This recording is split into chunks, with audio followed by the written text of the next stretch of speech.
participation ou non à la prochaine élection présidentielle au pays, Pascal Afine-Guessant était ce mardi 22 septembre 2020 face à la presse à Cocody au siège de son parti pour donner la position du Front populaire ivoirien, FPI, comme constaté sur place par Kouassi. Le président du conseil régional du Moronou qui a suspendu sa cérémonie d'investiture prévue initialement pour se tenir le samedi 26 septembre 2020 prochain, n'est pas allé du dos de la cuillère. L'ancien Premier ministre de Laurent Gbagbo a suspendu sa participation au processus électoral en cours tant que des conditions d'une élection transparente ne sont pas réunies. L'homme qui inscrit sa candidature dans une dynamique de paix et de réconciliation, a affirmé lors de ce rendez-vous avec la presse que la situation politique délétère au pays ne permet pas l'organisation d'une élection présidentielle. Afine-Guessant, qui estime la situation actuelle au pays est d'une immense gravité, a, dans l'intérêt national, invité toute l'opposition à la solidarité pour s'imposer face au régime RHDP. Il a affirmé que le chef de l'État Alassane Ouattara porte la farouche responsabilité de cette situation délétère au pays dans sa volonté de se maintenir au pouvoir.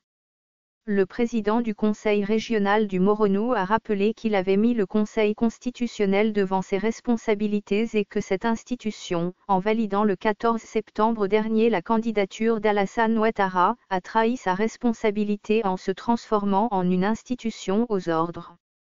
Afine-Guessant récuse donc le Conseil constitutionnel qui a opéré, dira-t-il, un coup d'État constitutionnel en validant la candidature anticonstitutionnelle du chef de l'État Alassane Ouattara, candidat du parti au pouvoir le RHDP. Le député de Bongouano s'est aussi montré solidaire des candidats dont les dossiers ont été rejetés. Il a dénoncé le fait que le chef de l'État défie les décisions de la Cour africaine des droits de l'homme et des peuples, CADP, en refusant la réforme ordonnée par cette institution.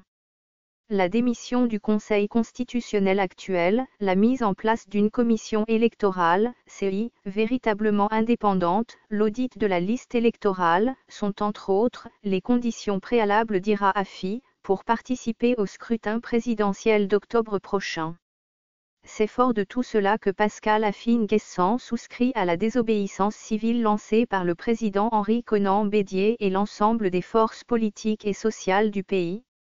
Enfin, le président du FPI a appelé à la mobilisation de toutes les forces vives de la nation pour faire plier le chef de l'État Alassane Ouattara afin que ce dernier puisse renoncer à sa décision de briguer un troisième mandat.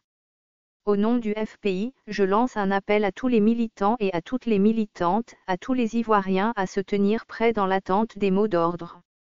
Alassane Ouattara nous contraint à la mobilisation pour libérer notre pays de la dictature, a lâché Pascal Afine-Guessant pour Terre-Main.